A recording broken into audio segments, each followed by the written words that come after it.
we go forward with our next speaker, Eva Jager. She's a curator of Arts and Technologies program at Serpentine Gallery in London, which is a public arts program especially dedicated to the challenges and the role of technology, which reshapes our culture and society. So they are commissioning commissioning artists and producing different public programs in order to talk about these challenges and role of technology in our society. A part of this, she's also co-investigator in Creative AI Lab together with her colleagues, and she's also a creative practitioner forming an artist group, Legart and Jager. Eva, I would like to welcome you, and the floor is yours. Great. Can you hear me okay? And can you see my slides? Yeah, everything looks beautiful. Okay. Let me just see if I can figure out how to advance my slides.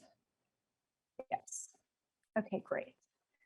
Hi, everyone. I think you guys are nearing the end of your day. I'm joining from London, where my day is just getting started. So thank you all for your continued attention. And thank you to all the previous speakers. I've been listening since the morning and really enjoyed the conversation.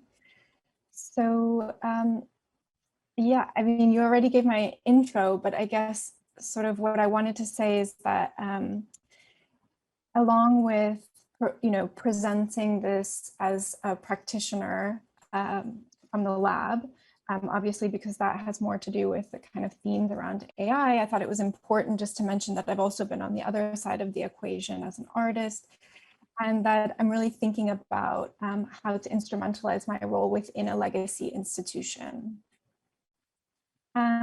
So I'll start with just talking about the AI Lab, which got started in 2020 with my colleague Mercedes Bunz, who researches out of the Digital Humanities Department at King's College London. And since then, the lab has grown to include other members, including Dr. Daniel Harris-Chavez and Dr. Joanna Zelinska, and also we have a PhD researcher who works within the lab, Alistair Milne.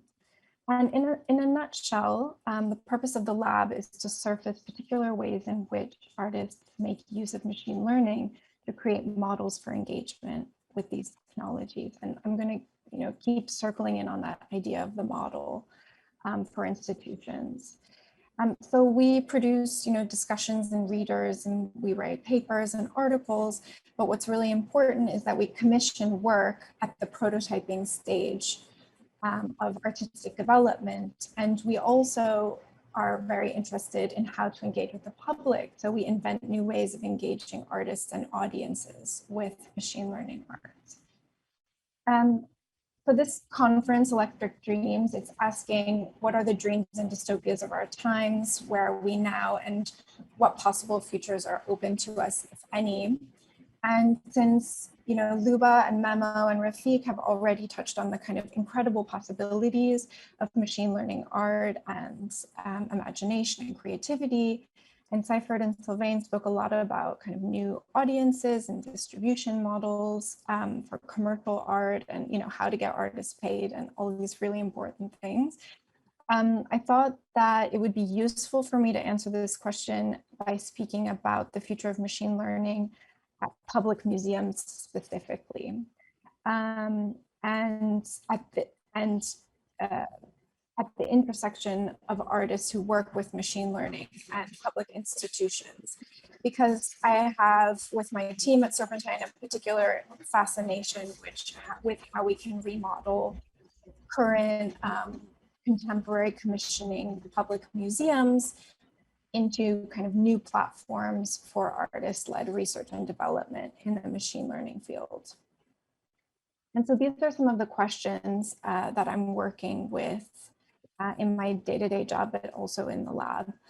Are institutions relevant to artists who work in this space? I mean, I'm curious to hear from Seifert, like if if, you think artists are just going to transition to these kinds of platforms where they can actually be remunerated for their work, which has always been a huge problem of the kind of like art market or institutional pipeline. Do artists or do art institutions need to provide more infrastructure than an exhibition platform? So what part of the development of a project and its R&D do art museums need to be able to facilitate and give infrastructure for? Are they just showing it at the end? And is that, does that build the kind of really fertile ecosystem to support this kind of work? How can the financial burden of large scale ML integrated works be shared across the public and private sector? What production and technical capabilities do museums need in order to commission these works?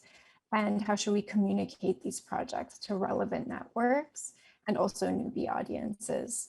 And when I say relevant networks, I really mean like, how can art be involved in the larger AI ecosystem? And it's my position, partially because I'm invested in this field, but also, just from my research in it, is that there are capabilities within contemporary commissioning institutions that provide value to the wider AI ecosystem and that don't really seem to exist anywhere else.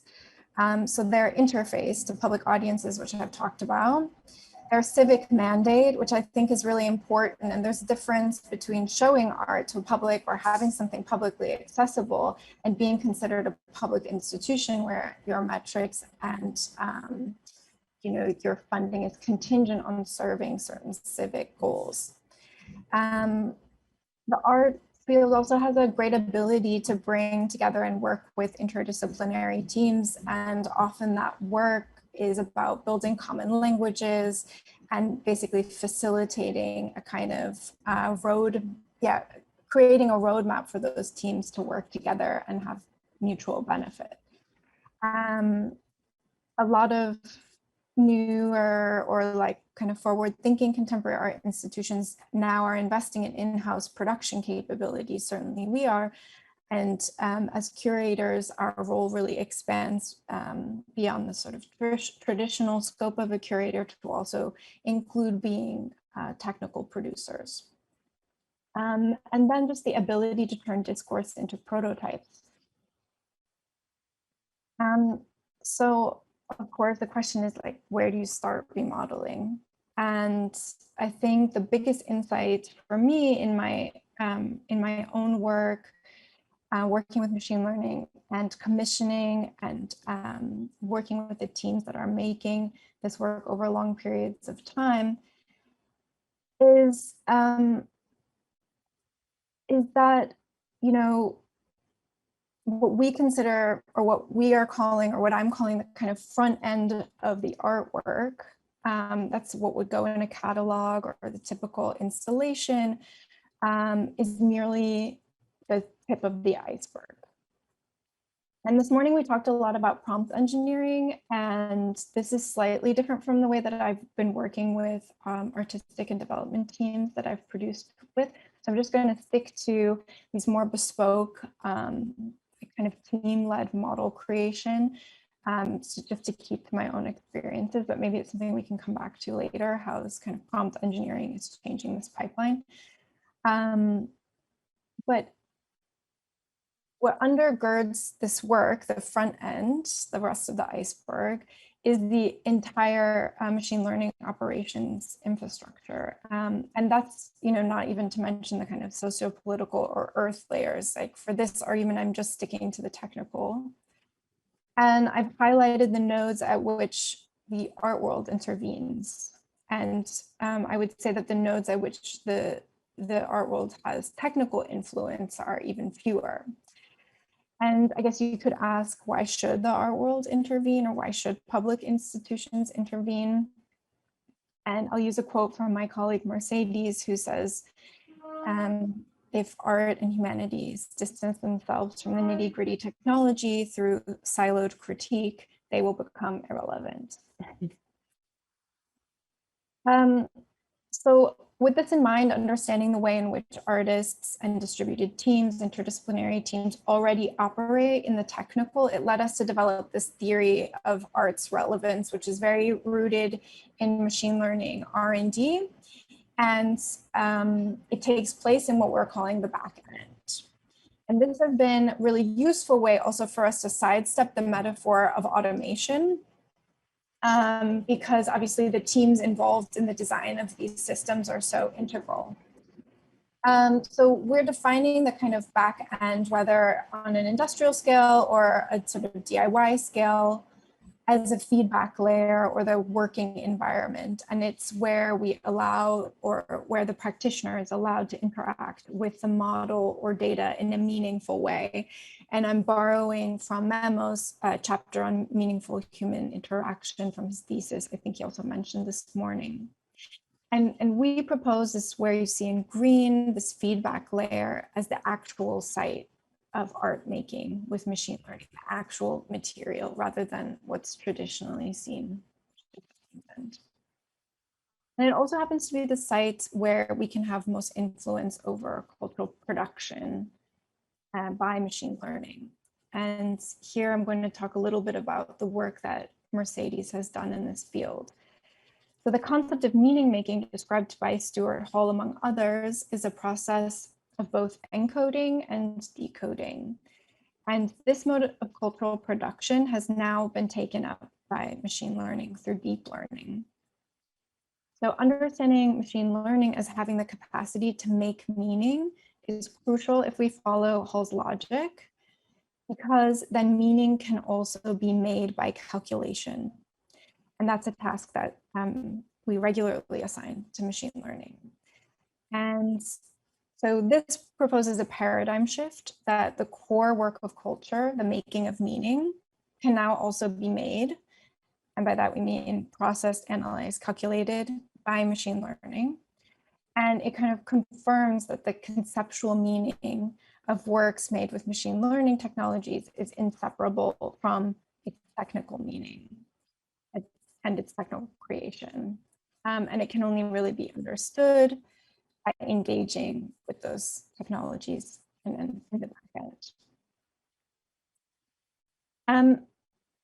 Okay, so with this work and this, sites of value in mind, I found this really interesting from the Oxford Institute this year. They delineated kind of creative AI between the technical community, the cognitive sciences and philosophy, kind of academia, and the public, and then the art world, in which they included media arts.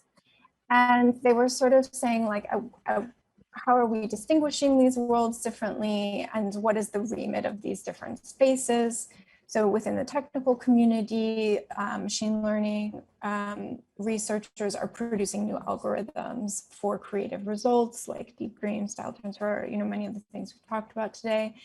And therefore our technical conferences and their focus is techniques and visuals. In academia, researchers are working on algorithmically replicating creative human behavior, and I would say like also non-human behavior. The public here are interfacing with GAN breeders and Instagram AI art. And the art world is using emerging tech as a tool in a toolbox to produce works.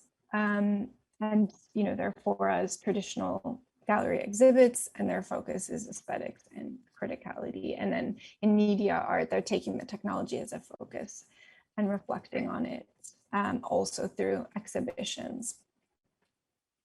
So I noticed kind of two major things here, that the art world is purely, the public art institution would be considered purely a venue.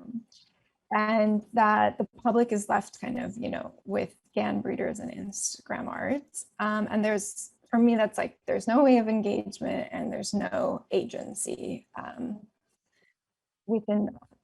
And, obviously this is just one report. And, it was created for specific reasons, and I'm sure the authors have their reasons. But I see two issues here which come up again and again.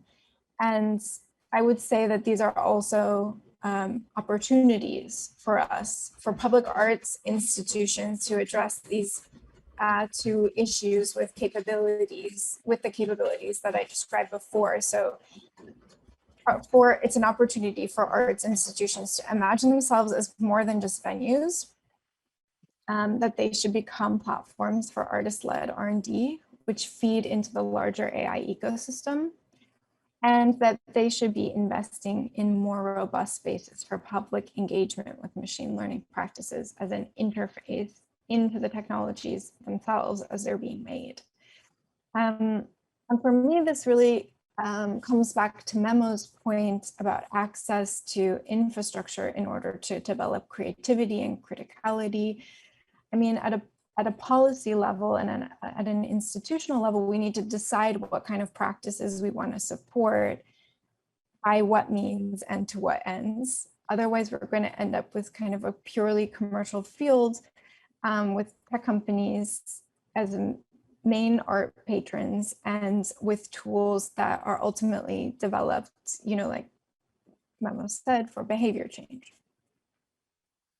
And, to what extent does the public kind of policy infrastructure need to think about how they're going to, first of all, value artists in this space and give them the tools to actually intervene and participate and be self-critical and make things with the community.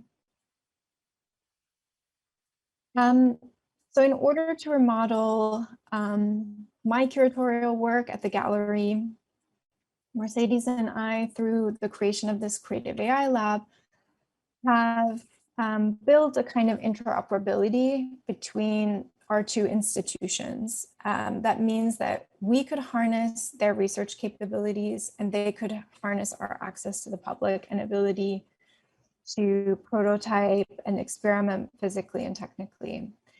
And I should mention that this is part of a larger effort on the part of Serpentine's arts tech team to develop several labs that we consider of strategic importance, and that fits under an umbrella of the R&D platform, which is an effort that's led by Victoria Ivanova. So being part of this kind of chimeric organization, the Creative AI Lab, allows us to access both academic and public and private funding, which is really crucial. And the way that that funding is allocated, especially in research, allows us access to much longer lead times to develop work from the kind of conceptual stage, team building stage, all the way through technical prototyping. And we've also, designed this to be a space where there's much less emphasis on the front end of the project. So a lot of these projects, may not come to fruition at Serpentine, but they're tested and built within the lab, and then they can go on to other platforms. And it gives us the sort of rigor of making our ideas accessible to the public, but also we are keeping up with the sort of latest theoretical and technical research through KCL, their AI Institute, through the Digital Humanities Department. And furthermore, it allows us to put ideas into practice. I mean, I think what I've been surprised to see, in my short time of interfacing with this kind of academic environments is that live prototyping and making of things isn't really happening. And so that, the idea that you learn through making a system, or you learn through trying to remake a system because you can't figure out how it's made, doesn't exist as much in that context. So in the last couple of minutes, I'll just talk about some of the kind of prototypes that we're running, these prototype commissions that sort of remain in play. One is with the artist Danielle Braithwaite-Shirley, who is currently developing a big kind of live action / video game installation. And we are part of the very early testing of new AI assisted game navigation, so using the face to navigate, using crowd dynamics to navigate through the game, using vision tracking to navigate through the game.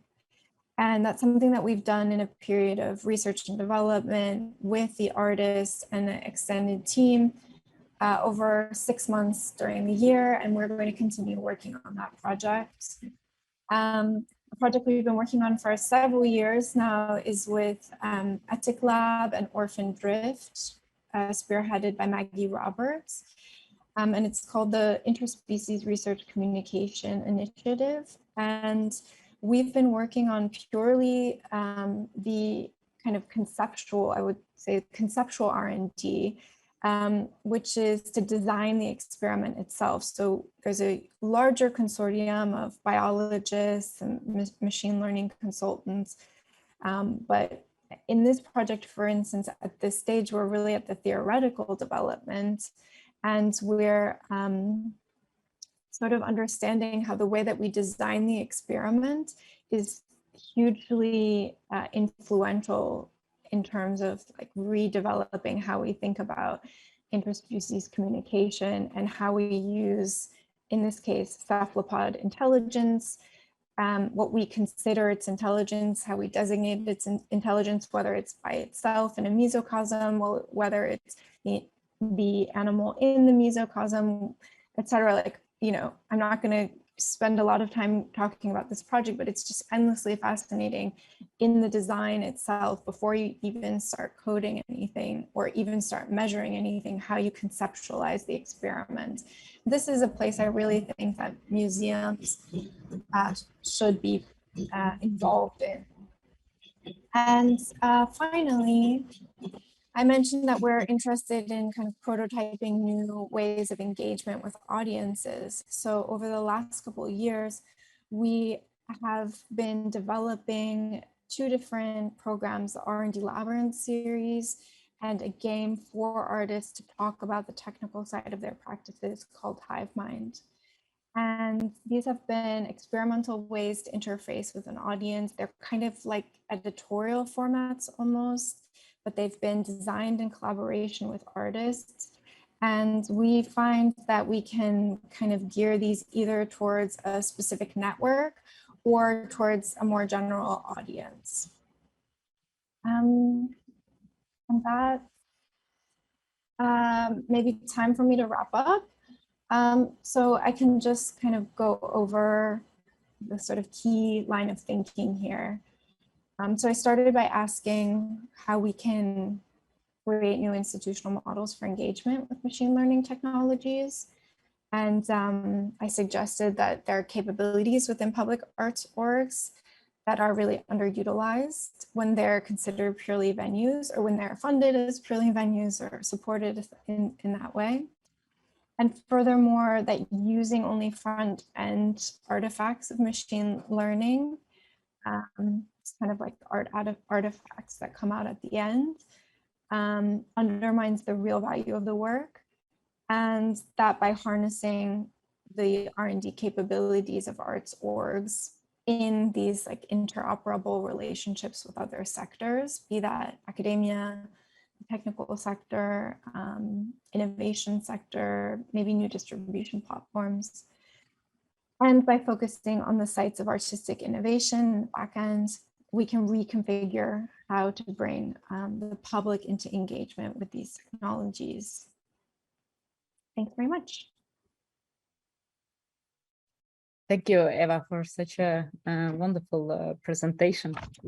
Some questions to you before we start the panel. It's I love the work you do at Serpentide's gallery and also together with the King's College, and it's I don't know if you agree with me, but it sounds like a luxury to have this time for thinking and learning and coming up with new kind of formats to engage and to understand the recent technology. Do you agree in this or not? In terms of like, you know, typical art institution model is that, you know, they do a exhibition program 3-5 years in advance, and they have this and this and this exhibitions, and artists have to deliver. One artwork goes down, fake walls go down, new are built, and so on. So there is no time for learning. Like, what are we talking about here? That's definitely true. I mean, I'm part of a really special team that has a legacy of thinking really critically about what are we doing here.